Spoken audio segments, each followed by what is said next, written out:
Hello boys and girls, it is I, the Pseudogamer Guy again, bringing you yet another analysis slash preview video. This time it is of the horror game, The Evil Within. Now how this works is, firstly I'm going to give a whole bunch of information about the game that we know so far. Then we're going to go through the gameplay video that was released and I'm going to analyze with the video. And then at the end, also maybe bring up some more facts that I didn't touch on before. And then bring on my own personal preview of the game. So let's get started, shall we? The Evil Within, known as Psycho Break in Japan, is an upcoming survival horror video game developed by Tango Gameworks and published by Bethesda Softworks. The game is currently being directed by Shinji Mikami, a former Resident Evil 1 through 4 director. The game utilizes the ID Tech 5 engine, Ablete, modified to suit the game. The Evil Within is slated for release in 2014 for Microsoft Windows, PlayStation 3, PlayStation 4, Xbox 360, and Xbox One.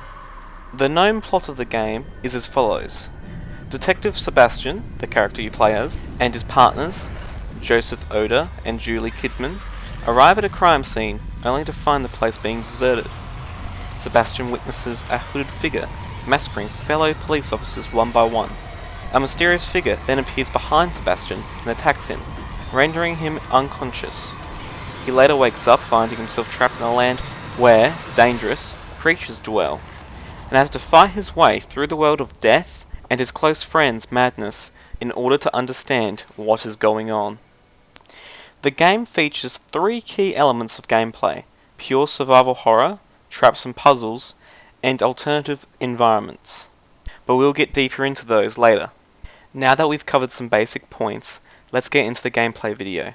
First off, what I'd like to state about the following gameplay video is that this is a gameplay video of The Evil Within in beta version.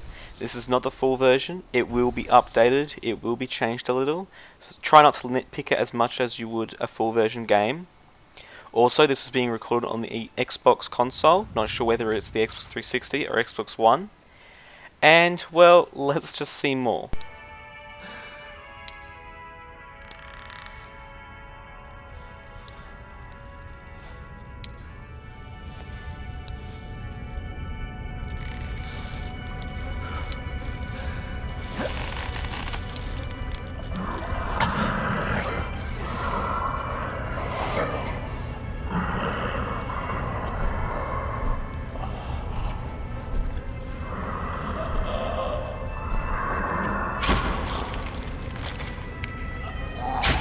Here we get our first glimpse of what kind of graphics the Evil Within is going to bring to the table.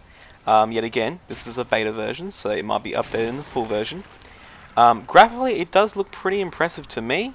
I mean, it does show really good looking blood and gore, making the game feel a lot more creepier and just disgusting. In a way that you feel like, wow, that's disgusting. There's a torn off body he's dragging and it looks real as heck.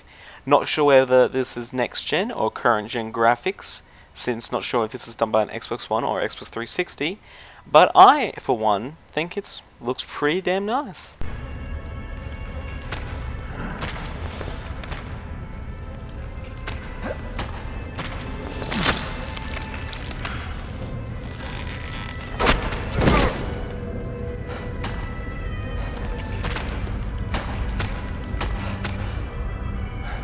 Here we see Sebastian, the character we play as, the main character of the game. Sebastian Castellanos is a lead character in The Evil Within alongside his partners Joseph Oda and Julie Kidman. He is a detective of an unknown police force. He, along with Joseph and Julie, was sent to Beacon Mental Hospital, where the crime scene had only led them to find out the police cars that had arrived there had been deserted. He is knocked out by an unknown assailant when he was observing the screen in the security room, and he is the only character to be confirmed playable.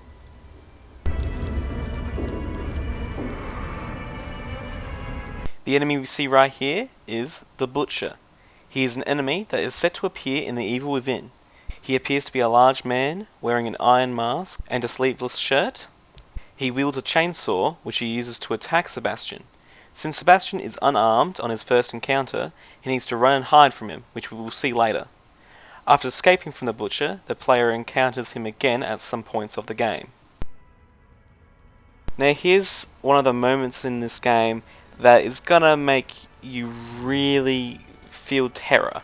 The kind of moments where this big, terrifying character, which the Butcher right here, is in this room, and we need to get this key to unlock this door. That's a very terrifying aspect, especially with how the sound effects and how all the gruesome lookingness of this game is.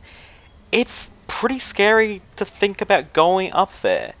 It's good when a game makes you actually feel fear for doing something. It's not like you're just gonna go, alright, I'm just gonna go in. It's gonna be like, holy crap, I have to go in and get this key and get out. Oh, I don't want to. Because it makes you feel like, I don't want to do this, I don't want to do this. But you have to do this. That's why this game is gonna be terrifying. Now here, I like how the camera is swaying with the character and not just staying dead on still.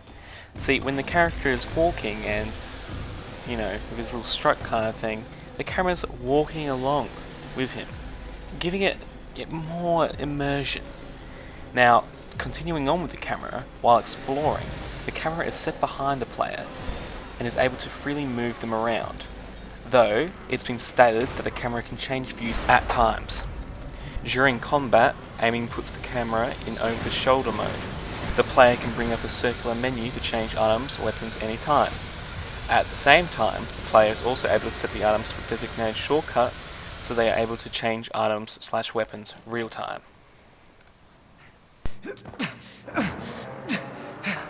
Shit! Dead end!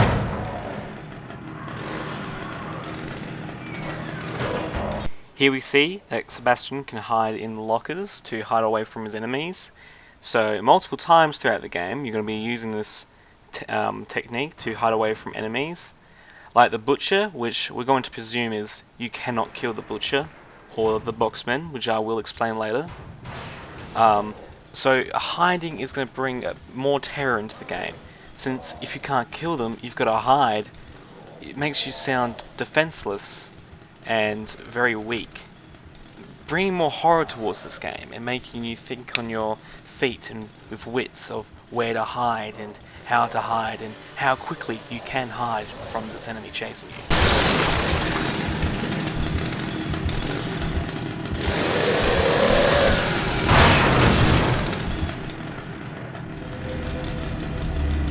One of the key elements, pure survival horror, is shown a bit here. Pure survival horror means that the player must venture throughout the game with limited resources, prompting the player to use their wits as they encounter indescribable terrors throughout the game.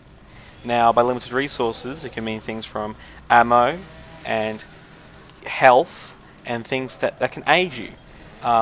So it's limited, which is very important for this game.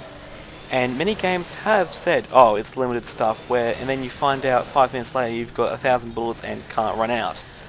Now this game is promising you're gonna want to save your bullets, you're gonna want to think with your head of, should I use my bullets, or should I use them later? And with health, you know, you can't get damaged a lot, you don't want to get damaged a lot, otherwise you will die. And here he's got no weapons, he's got nothing to aid him, and the Butcher is going around, so he has to think of how he's going to get past this Butcher, which he does a bit of ducking, weaving, and going through some paths that, well, I wouldn't have the balls to do.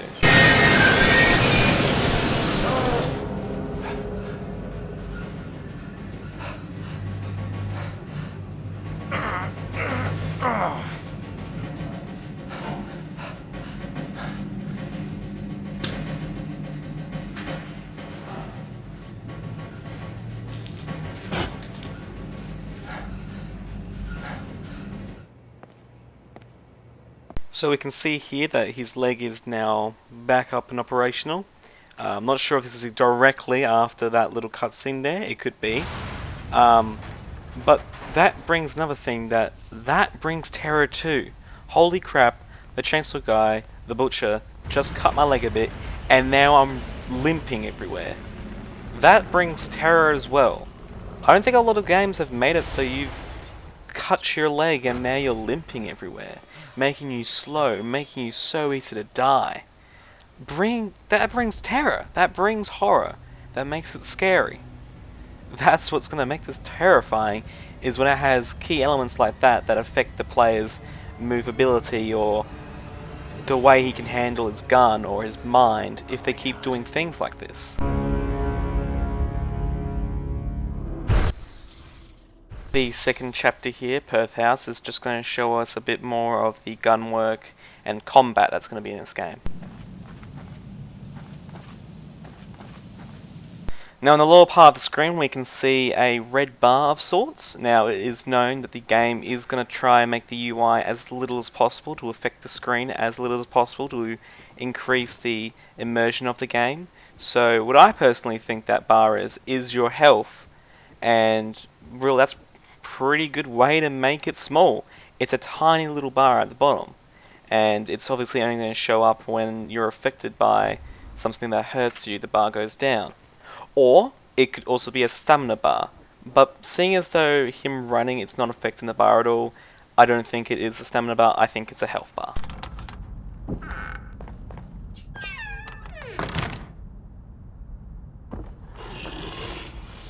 Here we're about to be introduced to combat. He has his gun. There is guns in this game. Now some people might think that's a bad thing, but it's actually a good thing because it does give you something, makes you have something you can go against them. But yet again, they're an overpowering force. Now this game, as I said, is trying to make it so you don't have a lot of ammo, and he doesn't really have a lot of ammo with the amount of enemies he's about to face. Now, as we see here, as I explained before, the camera has changed into a more close-up over-the-shoulder look, and more about the combat is that the player is able to shoot different parts of the enemy and get a different reaction, such as shooting the leg will cause it to cripple and fall down, allowing the player to finish it off by burning it. It is also stated the enemy AI is dynamic, encouraging the player to change their strategy. The game also incorporates stealth as a way to conserve ammo, by pressing RB, which is the Xbox control, to enter sneaking state. Here we have him placing mine traps. Now this goes into the second game key element of the gameplay, which is traps and puzzles. Now the player not only needs to struggle to survive, but also face dangerous traps and slime mechanisms. Being careless with the traps can cause death, but at the same time, the player can use the traps to their advantage, like we can see right here. So these mine traps were things that could have hurt the player, but you can also use them to your own advantage to go against the enemy. Now the enemy we see here are the zombie-like creatures. They're not giving a name, they're not officially zombies, they're just zombie-like creatures, that's all we know about them. And they're the main enemy of the game. They move in such a manner as zombies, but can also wield weapons, so it's kind of like Resident Evil 4 in that way. At some point, Sebastian has to face off mob of these creatures, like here. This could happen multiple times, but this kind of way is terrifying. You're in a tiny house, and there's tons of these guys coming for you. Very similar to like the cabin scene in Resident Evil 4, which was also a pretty terrifying state. But here it seems a lot more scarier. These creatures seem more terrifying with their character models, and it's a smaller, cramped up area, and you're putting traps on windows, and there's no way out. So I think moments like these are going to get me terrified, especially with the very limited ammo you have in this game. The creature you just saw is called a Rebone Laura. Whether or not this is the official name for it is unknown. It is a creature resembling a woman with multiple limbs. That is all we know about it. But for my own personal sense, if I had to say anything about it, it would be this. What the fuck? This is a terrifying enemy. This is downright spooky, creepy, and scary all in one. I am loving this game for that. Their creature designs are terrifying, and that's what horror games need. Terrifyingly looking creatures. The shrieks from this enemy give me chills. This enemy, I don't know whether it's just going to be one, like one person or multiple, but I don't never, ever in my life want to meet this enemy. The way it moves, the way its animation works, that goddamn huge shriek it did. This is gonna scare me whenever it comes, and it looks like, yes, you're gonna have to face them. I don't know if you can kill them, but they look tough as heck, and they can kill you just like that. That's why this game's gonna be scary. Things like this. The Butch's design looks creepy. The main enemies that are zombie-like look disgusting and creepy. And this is just downright sick. Evil Within it's gonna be horrifying. Believe me.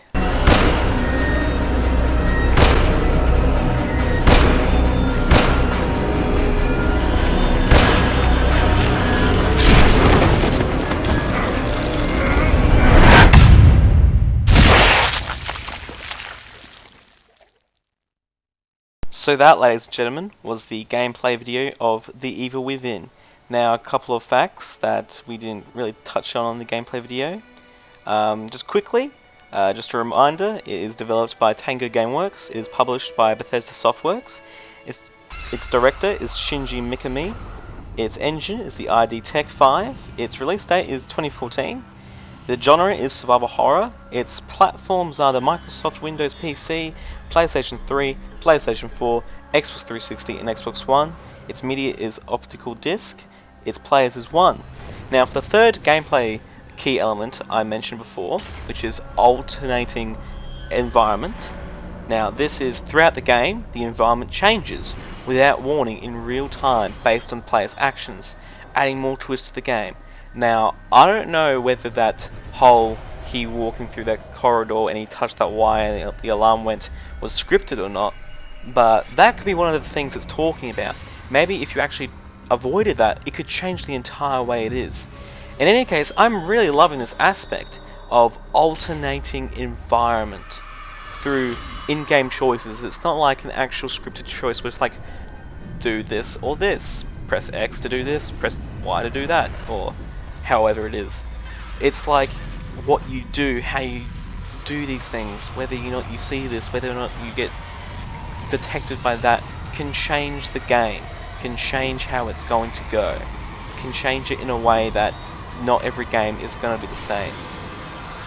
Now another aspect I want to touch on is another enemy we have not seen in this gameplay video, but we have seen in the teaser trailer, and it's kind of the icon enemy, called Boxhead. Now, he's kind of similar to Pyramid Head, but he's Boxhead. He's the game's icon enemy. He's a large humanoid creature that wears a vault of some sort on his head, and he has a huge, large hammer as a weapon. Now, I haven't seen gameplay with this guy, but he can be a very terrifying creature, and I've explained how this game is great with terrifying looking creatures. Now to get into my own personal preview of the game and how I feel about it. Now time to get all unprofessional here and start muttering on of how much I am going to enjoy this game. If you haven't seen it already, if you haven't detected it already, I am anticipating this game like heck. Now me, personally, I am a humongous fan of horror in games, in movies, and anything. Now, in the mainstream games, horror's not come at all.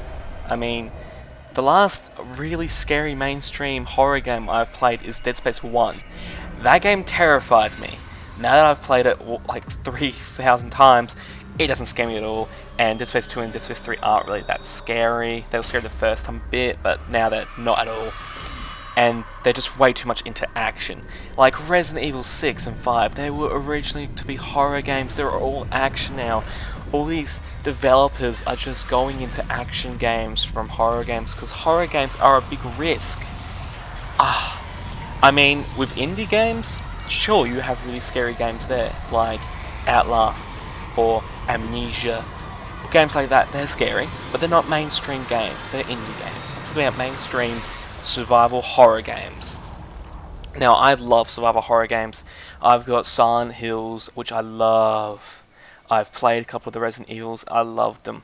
And the fact that Shinji Mikami is directing this, That's what sold me. As soon as I heard that, that's what sold me to the game. Because if anyone can bring back horror, and this is their actual selling point of this game, we're bringing back horror. That's what they're saying on Twitter. They've got a hashtag bring back horror for it. That's what they're trying to go for. They want to bring back horror. And if anyone can do it, it's him. The original, he basically made survival horror. He's the father of survival horror. And when a developer actually has heart onto the goal to make something scary, to bring back horror because he himself feels the same way I do about horror nowadays, it's going to be terrifying, especially with his talent.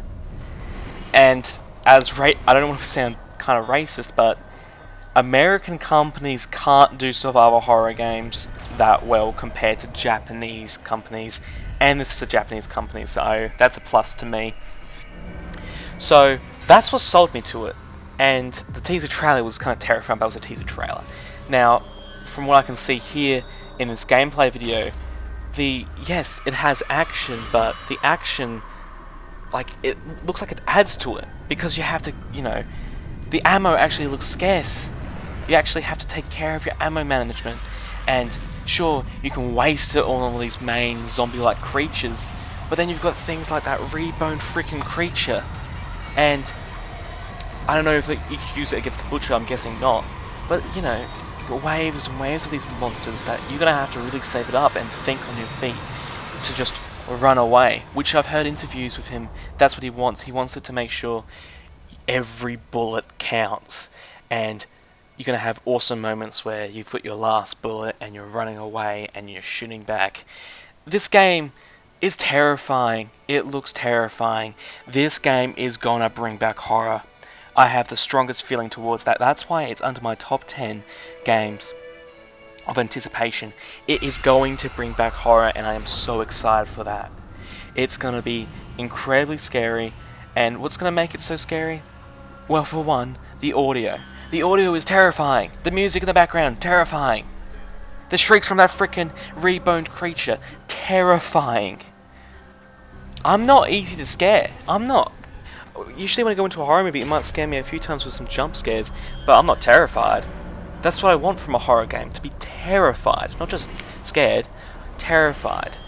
Terrified of going through it. Terrified of going around the corner. Terrified about doing something, like I explained with that key thing. That's what this game's gonna do. You're gonna have moments where you not want to continue. You just want to stand back and go, I feel safe here, I'm not gonna go anymore. And these creatures' designs, as I've said, absolutely just horrendously terrifying, disgusting in a good way. And graphically, it's not exactly the most next-gen kind of thing, but it's really good to show off the detail of the blood and gore to give this disgusting effect. And now, we don't know a lot about the plot at all.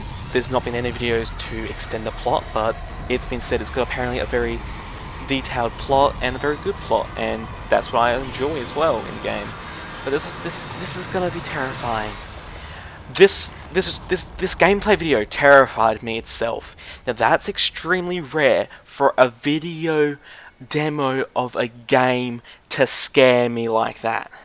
Especially with that bit when he's sneaking around and all of a sudden the butcher's right in his face. And that's not scripted.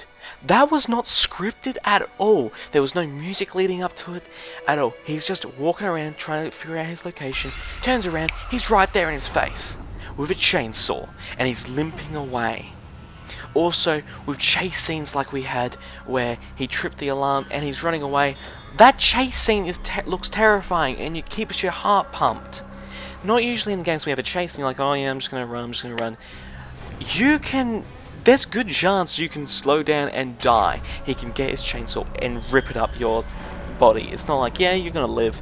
No, you better run your ass.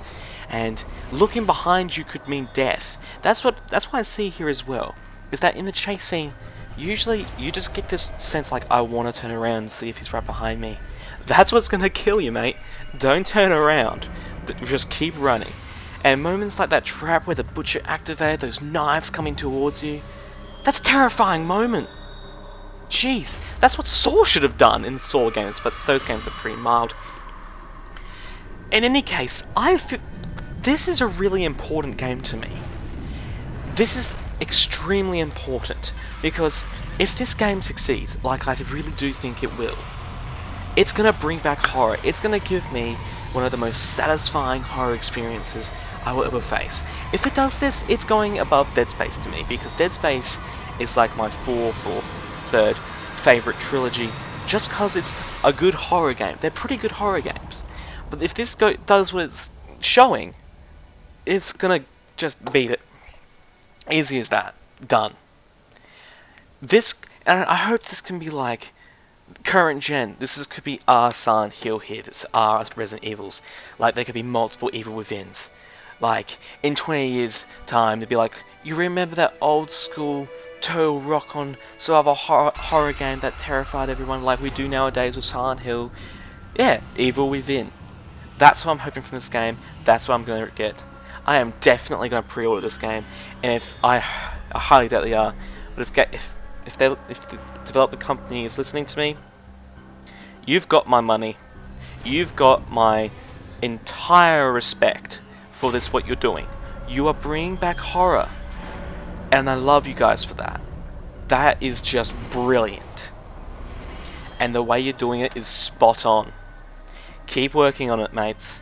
Because this is in beta version, by the way, so if there's anything you saw that was out of the ordinary, that you was like, it's beta version, they're going to update it. And the combat, people are like, oh, there's combat in this, it seems like Resident Evil 4, blah blah blah. The combat looks great. It looks great. It's not too combat-y that it's like Dead Space action game. It's not like, oh, this is now an entire action game. The combat seems to fit well in the horror for this game, that it's you're getting terrified by shooting things. There's not a lot of ammo. You've got to use these traps to help you even escape sometimes. The combat looks great. It works well. It's not the greatest combat, but in horror games, the greatest combat doesn't necessarily mean it's the greatest for that game. I mean, Silent Hill, Resident Evil, I'm not gonna lie, really shitty combat, but that was on purpose, and it made it terrifying. And this game is gonna be terrifying. I can't say that enough. And also, what I'd like to really give out to people, this game is not a knockoff of Outlast, as many times people keep saying this. It is not a knockoff of Outlast. People just keep saying that because, oh, he goes in a locker. This is just like Outlast, where you go in lockers to hide from things. Yeah, when's the last time Outlast, you ran away from a chainsaw wielding guy and tried to... it's just my personal thing. I really hate when people say that. Also, what I really hate is when people think that Bethesda's developing it. They're not. This isn't affecting your Fallout 4 people. This is the Evil Within. This is the developers, game. And I think that we should all support them. I think you guys should give this game a chance. If you're not completely satisfied with the gameplay you've seen, at least rent it, give it a chance, and if you really like it, buy it. Just straight up buy it. I myself am going to buy it on the PlayStation 4 because I need games for my next gen. But I can't wait, and it kills me that this is 2014. God, this kills me that it's in 2014 and it's coming out. And I don't even know if it's gonna be late 2014, mid 2014. I don't know. So please, if you have, that's really it, guys. This is gonna be something great, and everyone should try it. It's gonna be, it truly is gonna be one of those games that is a landmark in my gaming life. Like Last of Us, that's a landmark in my gaming life. That's very important right there. And this is gonna be a landmark in my gaming life because it's like Evil Within 2014, the time horror came back. And if game developers started looking at this game and seeing how it's done, there we go. Do it like this game. Get horror done. Scare the shit out of everyone. Make it not just scary, but terrifying. That's all I have to say about this game. Please put in the comments what your thoughts of the game, what you saw in the gameplay videos, your theories. Do you agree? Do you even disagree? You know, give me some arguments of your own. You know, because I'll respond to them with hate. No, you have your free will to say what you want. Just don't say when's Fallout 4, or this is a copy of Outlast, because it isn't. Also, please leave a like on this video, it really does help. And also, you know, share this on Twitter and Facebook. Tell others, hey, there's this video analysis showing us this great game called The Evil Within. Even, you know, as much as a dickish move this might sound like, can you just, you know, tell The Evil Within on Twitter, you know, hey, this video that Pseudo Gamer Guy made advertising your game, can you guys also share it? So, because it'd be really great if The Evil Within themselves shared this gameplay video, making it even more popular, making even more people see how great this is. And also, one last thing, guys, subscribe so you can see my next couple of videos that I'm going to be uploading. And, well, if I do get a capture card for my PS4, don't worry, there definitely will be an Evil Within Let's Play. This is the Pseudo Gamer Guy. Peace out.